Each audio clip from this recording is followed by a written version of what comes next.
Story 1. The Cost of Loyalty. What if you were willing to sacrifice everything for love, only to realize that the person you trusted most was costing you everything? Ever felt like your loyalty to someone could cost you everything? Imagine a man, let's call him Ethan, who thought he had it all. A successful career, a loving wife, and parents who had always supported him. But everything changed when Ethan found himself caught in a legal battle, a mess created by Amelia, his wife, who had manipulated him into believing her lies for years. It all started when Amelia convinced Ethan to help her cover up a financial scandal that had spiraled out of control. The worst part? Ethan's parents, who had always been his rock, decided to step in and take out a staggering $115,000 in loans to save their son from the legal mess. At first, Ethan was grateful. He thought his parents' sacrifice was a sign of their unwavering support. But as time passed, the weight of the debt began to consume him. The loans were slowly suffocating his family, and when Ethan tried to discuss repaying the debt, Amelia refused to lift a finger. She had convinced him that the situation was entirely his fault, and he believed her. The more Ethan tried to reach out to his parents for support, the more Amelia pushed him away from them. She isolated him, manipulated him into cutting off all ties with the people who had always been there for him. His parents, devastated by his silence, couldn't understand why their son had abandoned them. In the end, Ethan's loyalty to Amelia cost him not just his relationship with his family, but also his sense of self. It's heartbreaking to watch someone lose themselves for the sake of someone else's manipulation. No matter how hard he tried to fix it, the damage was done. His parents, once so proud of him, now felt nothing but sorrow. And Ethan? He was left wondering, was all of it worth it? What is the price of loyalty when it causes you to lose everything you once held dear? The story of Ethan reminds us that sometimes, the hardest lesson to learn is that blind loyalty can often be the very thing that destroys you. Story 2. The Mask of Love. What if the person you trusted the most, the one you gave your heart to, was secretly living a lie? Would you still believe in love? For Lena, trust had always been the foundation of her relationship with Jordan. They had been together for years, raising his kids from a previous marriage and even having a baby of their own. But it wasn't until after their separation that Lena learned the truth that would shatter everything she thought she knew about love. At first, Lena had no reason to doubt Jordan. He seemed like the perfect partner, always supportive and affectionate. But something in the back of her mind always felt off. Jordan had a secret life, one that Lena never saw coming. For years he had been having an affair with a woman from the kids' school, a woman Lena had thought was just a friend. The truth didn't come out until Lena stumbled upon a message from the other woman, who revealed the painful details of the affair. She wasn't just another woman, she was the one Jordan had told everyone at the school was his true partner. Lena was nothing more than his live-in nanny in his lies. For Lena, this revelation was like a punch to the gut. She had worked at the school, pouring her heart into her job as a teacher and counselor, and yet no one had told her about Jordan's betrayal. When she confronted him, Jordan admitted the truth. He had been lying to her and to everyone around them for years. He had even convinced Lena's friends to keep his secret. The worst part? He had lied about everything. He had never gotten divorced from his first wife, even when he proposed to Lena. The entire time, Lena had been kept in the dark while Jordan played the role of the loving father to her children, all while building a life with the other woman. At first, Lena blamed herself. She thought she must have been naive, foolish for not seeing the signs. But as the years passed, she realized something important. It wasn't her fault. The problem wasn't her, it was him. Some people were just liars and cheaters, and no matter how much she wanted to understand, there was no excuse for his actions. The betrayal was devastating, and though Lena slowly began to heal, she would never forget the years she spent living a lie. The most painful part of all was that she had trusted Jordan with her heart, only to have him tear it apart. But she learned an invaluable lesson. Sometimes, love isn't enough when trust has been destroyed. Story 3. The Betrayal Among Family. What if someone you considered family, someone you trusted with your whole heart, betrayed you in a way that left you questioning everything you thought you knew about loyalty? It's a quiet, unspoken truth that sometimes, the people closest to you can betray you in the most unexpected ways. Sophie thought her cousin Casey was more like a sister than family. They had grown up together, shared secrets, and supported each other through every twist and turn life threw at them. But when Casey moved into Sophie's home, things began to unravel in a way Sophie could never have imagined. It started innocently enough. Casey's family life had fallen apart, and her father, who had married an abusive woman, was no longer able to take care of his kids. So Sophie's family, always the welcoming kind, opened their home to Casey and her younger siblings. At first, it felt like a blessing. Casey was grateful, and Sophie's mom even took on the role of protector and caretaker, offering her cousin a safe place to stay. But as time passed, things began to shift. Casey was no longer the sweet, appreciative cousin Sophie had grown up with. Her behavior became erratic, and one night, while Casey was away visiting her mother, who was a raging alcoholic, Sophie decided to stay in Casey's room, something she'd done on occasion when Casey wasn't there. But that night, Sophie found something she never expected: a belt and a shirt tucked inside Casey's pillowcase. Curious and unsettled, Sophie dug deeper. She opened Casey's diary, hoping to understand what was happening behind the scenes. What she found shattered her. In the pages of that diary, Casey revealed an affair with Sophie's mother's boyfriend, Tom, a man who had been a trusted member of their family for years. He was nearly 40 and Casey was just 17. It was a dangerous, forbidden relationship that had been going on for months, hidden right under Sophie's nose. Sophie couldn't believe it. How could Casey betray her mother like that? How could she betray her? Tom was more than just a boyfriend. He was someone Sophie's mom had opened her heart to after years of loneliness. To think that her cousin, someone she loved and trusted, had been sleeping with him behind everyone's back was too much to bear. When Sophie confronted Casey, the truth came spilling out. Casey admitted to everything: her relationship with Tom, the lies she had been telling, and how she had manipulated everyone around her. She even confessed that Tom had promised to be with her, even though Sophie's mom had no idea what was going on. The betrayal didn't stop there. As Sophie learned more about Casey and Tom's twisted relationship, she discovered that the affair hadn't been a one-time mistake. It had gone on for months, and Casey had been sneaking around behind Sophie's back. It was as if their entire family had been living a lie, and Sophie was left questioning whether she could trust anyone at all. Months passed and Casey and Tom eventually broke up, but the damage had already been done. The truth had come out and Sophie was left picking up the pieces. Tom moved on to another woman, but Casey was heartbroken and alone, haunted by the choices she had made. The irony? Sophie had tried to protect Casey from the world. She had always been there for her cousin, giving her a home when she needed it most. And yet, in the end, it was Casey who betrayed her, who tore apart the trust that had once been so strong. The betrayal was like a slow-burning fire. At first, there was only a small spark, but over time, it consumed everything. Sophie realized that sometimes the ones you think you know the best can turn out to be the ones who hurt you the most. And when Casey reached out years later, seeking forgiveness, Sophie knew that some wounds were too deep to heal. Story 4: The Secret in the Attic. What would you do if you discovered a dark family secret hidden right under your roof, one that had been kept from you for years? It was one of those lazy summer afternoons when Ella found herself rummaging through the attic of her childhood home. She had recently moved back in to help care for her aging mother, and as she sifted through old boxes and dusty mementos, she thought she was simply reliving fond memories. But she never expected that her innocent trip to the attic would lead her down a path of discovery that would shatter everything she thought she knew about her family. Ella had always been close with her mother, Janet. They shared a strong bond, and as an only child, Ella was the center of Janet's world. However, there had always been a sense of distance in their relationship, a wall that Ella couldn't quite explain. Janet was loving but reserved, and there were many parts of her life that Ella had never fully understood. Still, she chalked it up to generational differences, a natural divide between mother and daughter. But that day, as Ella dug through the attic, she discovered an old, weathered box tucked away in a corner. It was hidden behind a stack of forgotten books and old blankets. Curious, Ella opened the box, expecting to find old photographs or maybe some relics from her childhood.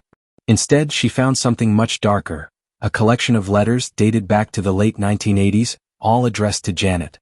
The letters were from a man named Richard, someone Ella had never heard of. The tone of the letters was intimate, loving even, and in them Richard confessed to a deep connection with Janet, one that clearly went beyond friendship. As Ella read through the letters, a sick feeling began to settle in her stomach. Richard spoke of a secret affair that had lasted for years, one that had been kept hidden from everyone, including Ella's father. But it wasn't just the affair that shocked Ella. As she read deeper, she discovered something far more unsettling. Janet had been pregnant with Richard's child. Ella's mind raced as she pieced together the dates and events. If the letters were accurate, this child would have been born just a few months before Ella was conceived. The timing was too close to be a coincidence. Panicked and shaken, Ella went downstairs to confront her mother. She could barely bring herself to speak, but the words tumbled out. "Who is Richard?" Janet froze, her face turning pale. For the first time, Ella saw her mother's mask slip, revealing a look of sheer terror. Janet was silent for a long time before she spoke. She confessed that the affair with Richard had been a part of her life that she had tried to bury, one she had hoped would never resurface. She admitted that the pregnancy had been a painful secret, one she had hidden for years. The child had been lost during childbirth, a tragic event that Ella had never known about. But the shame and guilt had stayed with Janet, and she had never told Ella about Richard or the affair.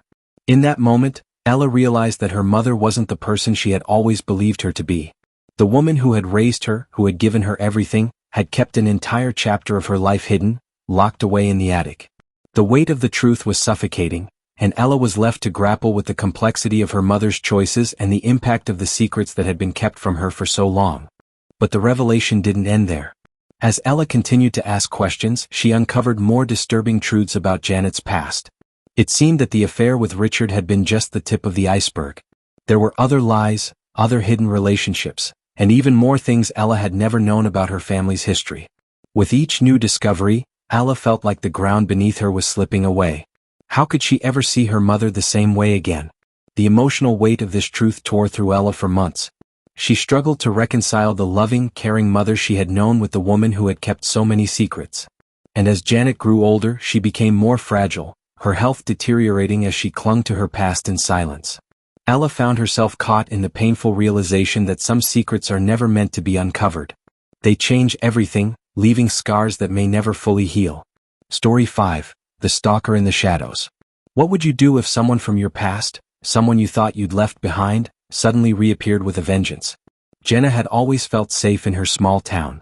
It was the kind of place where everyone knew each other, where the biggest crime was someone stealing your mail, and the worst scandal was who was dating whom. But that all changed the day Mark reappeared in her life. Jenna and Mark had known each other since high school. Back then they were inseparable. They were each other's first love, their first real connection. But as time went on, Mark began to change. He became possessive, controlling, and increasingly erratic. Jenna tried to break things off with him several times, but each time he begged, he pleaded, and he manipulated her into staying. She eventually had enough, and after a particularly violent argument, she ended the relationship for good. At least that's what she thought. It wasn't long after that, when she moved to the city to start fresh, that Mark disappeared from her life completely. She moved on, found new friends, and even got married. Her life, while not perfect, was peaceful. That was until she started receiving strange messages. It started with an innocuous email. It was a simple "Hello, how are you?" and it was from a familiar email address. It was from Mark. Jenna immediately felt a chill run down her spine. She hadn't heard from him in years. The email wasn't malicious, but it was unsettling. She ignored it, thinking it was just a harmless attempt to reconnect. But the messages kept coming and they grew darker. They started with vague references to their past, memories only Jenna and Mark shared. Then they began to get personal, almost too personal. Mark seemed to know things about her life that no one else could know, things that only her closest friends or family would have shared. The more she tried to block him, the more the messages increased. Then came the phone calls. Late at night, when Jenna was trying to sleep, she would receive calls from an unrecognized number. She would answer, but no one would be on the other end. The silence would stretch on for minutes before the call would abruptly end. It started happening every night. She contacted the police, but they couldn't do much without proof that Mark was the one behind the harassment. And it wasn't until she noticed something truly disturbing that the pieces began to fall into place. One night, while coming home from work, Jenna noticed something out of the corner of her eye. She could have sworn she saw a figure lurking near the bushes outside her apartment building. When she turned, it was gone. But the feeling of being watched lingered. Over the next few weeks, the feeling intensified. Every time Jenna left her apartment, she had the sense that someone was following her. She began to notice footprints in the snow outside her door, but they didn't belong to anyone she recognized. One night, when she was walking home from the store, she thought she saw a shadow trailing behind her, but when she turned around, no one was there. The final straw came when she returned home from work one evening to find her door slightly ajar. She had locked it before leaving, and her heart raced as she cautiously entered her apartment. The place was in disarray, drawers pulled open, cabinets searched through, and the eerie feeling that someone had been there watching her. Then on the kitchen table she found it, a photo of herself taken while she had been out. It was a picture of her leaving the grocery store. But it wasn't just a photo. On the back, written in Mark's handwriting, were the words, "I never left." Terrified, Jenna reached out to her friends and family for support, but the fear of not knowing where Mark was, or what he would do next, consumed her. It wasn't until she received another email, this time with a video attached, that the truth hit her like a freight train. The video was taken from a camera outside her apartment, showing her coming and going over the past few days. It was clear that Mark had been watching her every move. That's when the police finally took action. They traced the IP address from the emails and it led them straight to Mark. He had been living just a few blocks away the entire time, and he had been secretly stalking her for months. When the police apprehended him, they found that Mark had been keeping a log of Jenna's daily routines, and he had even planted cameras around her apartment to track her movements. The truth was far worse than Jenna had imagined. Mark hadn't just been following her.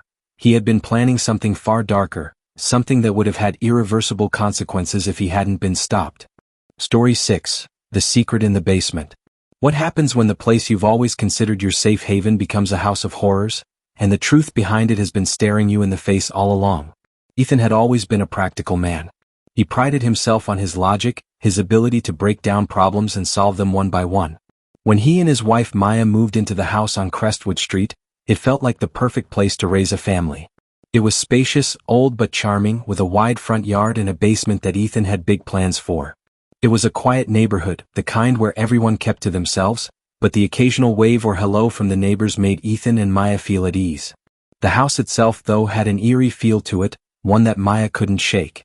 She was a bit of a skeptic, but the creaky floors, the constant draft, and the strange noises at night made her uneasy.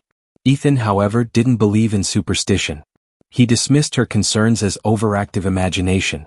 Then one night things started to change. It was late, after a long day of unpacking, when they both heard a faint sound coming from the basement. It sounded like muffled whispers. Maya froze, her face pale, her eyes wide. "Did you hear that?" she whispered. Ethan looked at her, irritated. "It's probably just the house settling. Old houses make strange noises, Maya." But that night, as they lay in bed, the sound came again. It wasn't just whispers. It sounded like someone was moving around down there, heavy footsteps, the faint scrape of something metallic. It was enough to make the hairs on Maya's neck stand up. She pleaded with Ethan to check it out, but he brushed it off as paranoia. Days passed and the noises continued, sometimes at night, sometimes during the day when Ethan was at work. It was always the same, the whispering, the scraping, the footsteps that echoed through the walls. Maya was beginning to lose sleep, unable to concentrate at work, constantly on edge. She even began to feel like someone was watching her, a cold presence lurking in the corners of her vision. One afternoon, when Ethan was away on a business trip, Maya couldn't take it anymore. She stood at the top of the basement stairs, staring down into the dark, the air thick with an almost palpable tension. Her heart raced, but something inside of her urged her to face it, to confront whatever was haunting them. With trembling hands, she grabbed a flashlight, taking a deep breath before stepping into the darkness below. The basement was musty and cluttered, filled with old boxes and furniture covered in dust. But it was the corner farthest from the stairs that caught her attention.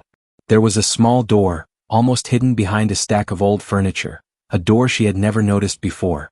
It was cracked slightly open, as though someone had been there recently but had hurriedly shut it. With shaking hands, she approached the door and pushed it open. The smell hit her first, stale air, damp, with a trace of something else, something rotten. Inside was a small, narrow room, almost like a closet, with a single light bulb dangling from the ceiling. And in the corner, covered in dust, were old photographs. Photos of the previous homeowners. She bent down to pick them up. The faces in the pictures were familiar. Smiling, happy families, the kind of photos one would expect to find in an old house. But something about the eyes in the pictures unnerved her. They were all staring directly at the camera, but the expressions were vacant, as though they were empty, hollow. The more she looked, the more the hairs on her neck stood up. These people looked wrong and she couldn't figure out why. And then she noticed it, hidden beneath a pile of discarded papers, a notebook. It was old, the leather cover cracked and faded. With trembling fingers, she opened it to the first page. The handwriting was erratic, frantic, but the words were clear. "They're watching. They're always watching. The house doesn't want us here. It's alive. We couldn't escape." The chilling words sent a shock of terror through her, her heart racing. She flipped through more pages, each one more disturbing than the last. The previous owners, whoever they were, had written about strange occurrences in the house, feeling the presence of something dark and malicious. They had tried to leave, but something kept pulling them back, trapping them in the house. Suddenly she heard the creak of a floorboard above. Her heart skipped a beat. She wasn't alone. The basement felt colder, the air heavier. And then she heard it again, whispering, but not from the walls this time. It was coming from behind her. "We couldn't leave. You can't either." Ethan had been right all along. There was something in the house, something that didn't want them there. But Maya was too scared to leave. She was paralyzed by the thought that maybe, just maybe, they were too far gone. The presence in the basement was like a dark, suffocating force that had claimed its victims, and now it was coming for her. Her breath quickened, and in a panic, she grabbed the notebook and ran up the stairs, slamming the basement door shut behind her. Ethan had returned by then, and she rushed into his arms, telling him everything she had found. But to her horror, the basement door had been left open. The photos were gone. The notebook was nowhere to be found. When Ethan went down to investigate, there was no trace of the hidden room or the strange objects. The basement was just as it had always been, filled with old boxes and nothing more. They stayed in the house, but Maya knew that the presence in the basement was still there, waiting. And whatever it was, it had been waiting for them to uncover its secret. Story 7. The Last Call. Imagine receiving a phone call from a loved one, only to realize they've been dead for years. What would you do if you were sure it wasn't a prank, but a voice from the past reaching out to you from beyond the grave? Hannah had always been a logical person. She was the type of person who believed in science, in facts, in things that could be explained. Her brother Danny was the opposite. He was a dreamer, always caught up in stories of the supernatural, convinced that there were things in the world that could never be fully explained. But no matter how often he spoke of ghosts and spirits, Hannah had always dismissed him. Until one fateful night when everything changed. It had been 3 years since Danny died in a car accident. The grief had been unbearable for Hannah, but she managed to keep going. Her friends and family had helped her through the toughest times, and slowly she started to heal. But there were still moments, quiet moments in the night, when she would hear his laughter in her head, his voice echoing through her memories. She could still see his face, hear his jokes, feel the warmth of his presence. One night, Hannah was sitting alone in her apartment, scrolling through her phone. It had been a long day at work and she was trying to unwind. Her phone buzzed with a call, the number was unfamiliar. She almost let it go to voicemail, but something made her pause. Maybe it was a wrong number or an important call she couldn't miss. She answered. "Hello? Hannah?" The voice on the other end was unmistakable. It was Danny. Her heart stopped. Her breath caught in her throat. Her hands began to tremble. It couldn't be. He was dead. There was no way he could be calling her. "Danny," she whispered, barely able to get the words out. "Is this really you?" There was a long pause, just a few seconds, but it felt like an eternity. The voice on the other end was soft, strained, as if he was trying to find the right words. I don't know how to explain this, but it's me, Hannah. I've been trying to reach you for so long." Tears welled up in Hannah's eyes. It was him. She knew it in her bones, and yet she couldn't comprehend how it was even possible. "Danny, how is this possible? You're gone. I saw it. I was there." Her voice cracked, the weight of the grief flooding back. "I know, Hannah," Danny replied, his voice gentle yet filled with an unfamiliar sadness. "I never wanted to leave you like that, but I didn't get to say goodbye. I didn't get to explain what happened. It's not your fault. None of it was your fault." The words hit Hannah like a punch to the stomach. She had always blamed herself for his death, believing she could have done something, anything, to stop it. But now, to hear him say it wasn't her fault, to hear his voice after all this time, it was a cruel comfort. "Where are you? What's happening? Why are you calling me?" she asked, her voice shaking. "I'm not sure," Danny said, and there was a crackle in the line like static. "I've been trying to find my way back. To make things right. But there are things here. Things I can't explain. I need your help, Hannah. I need you to listen to me. Don't let them get you. Don't let them take you too." The line went dead. For a moment, Hannah sat there in complete silence, unable to move. Her mind raced. Was it really him? Or was this some kind of sick prank? Her thoughts were interrupted by a chill that ran down her spine, the air in her apartment growing inexplicably cold. She could hear faint whispers, like voices in the distance, coming from nowhere. Without thinking, she grabbed her coat and rushed out of the apartment, desperate to find someone, anyone who could explain what was happening. Her hands were shaking as she dialed her best friend, Megan, but there was no answer.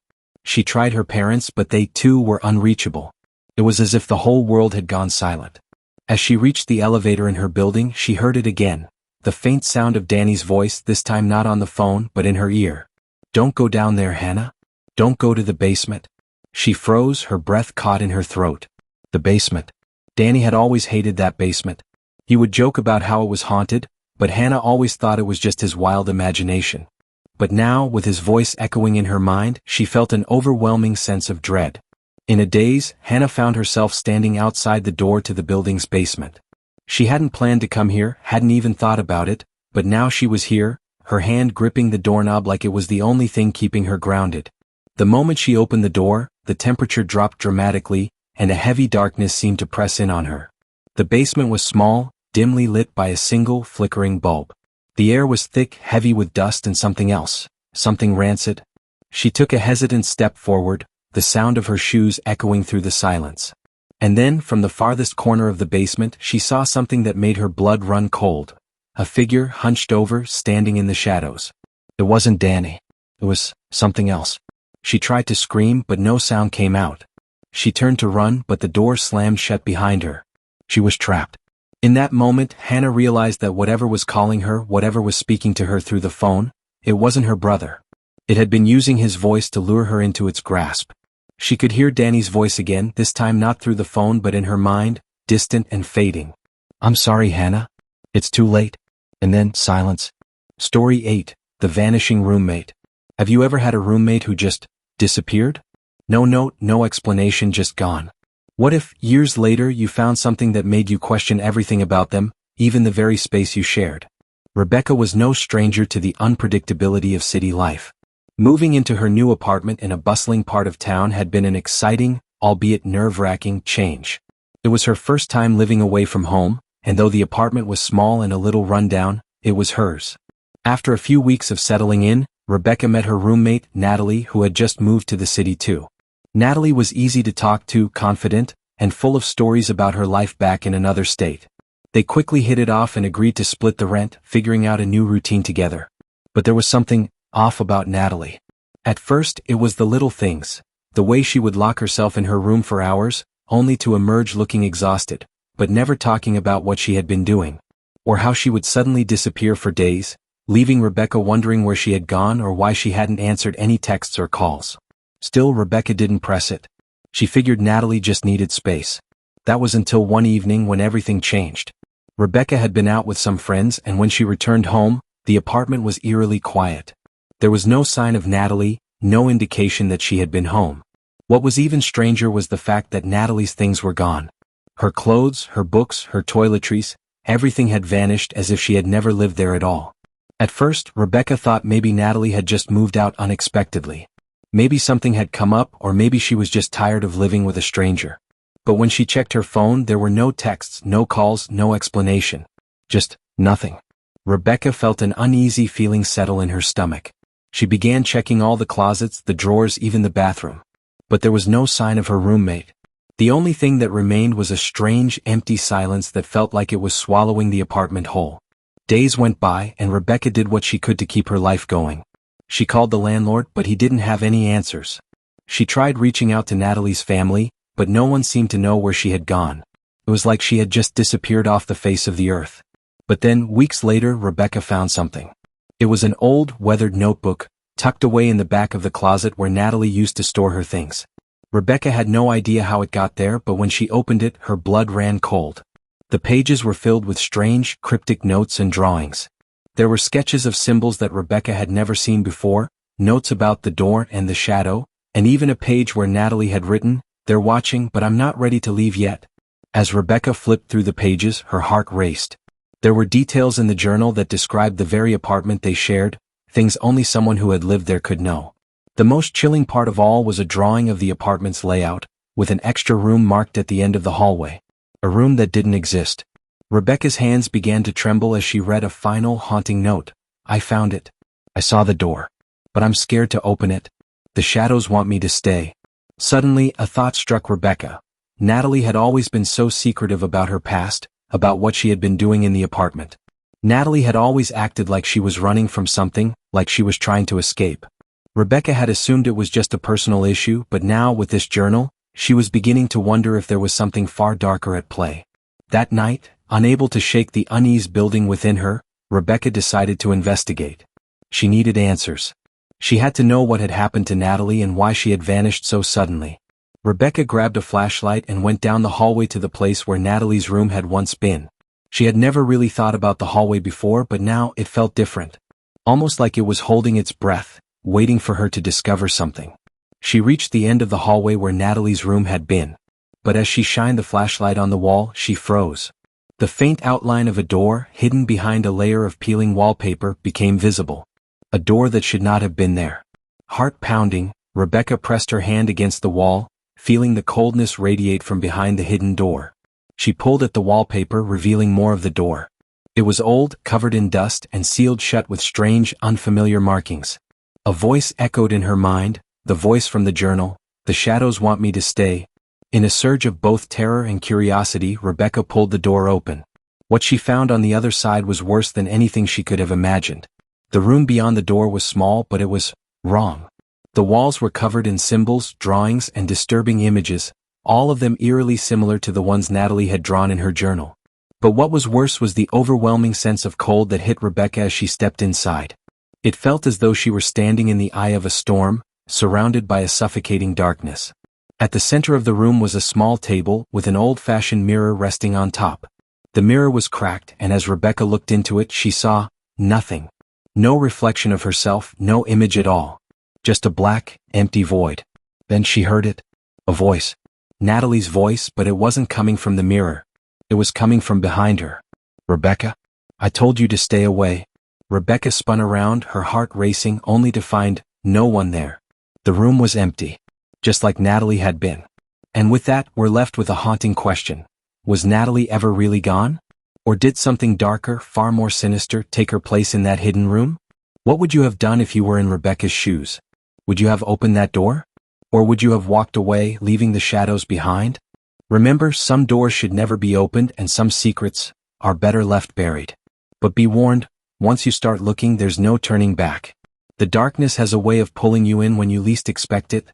If you found this story chilling, make sure you hit that like button and share it with your friends. Don't forget to subscribe for more unsettling tales that will keep you up at night. You never know what might be lurking just around the corner.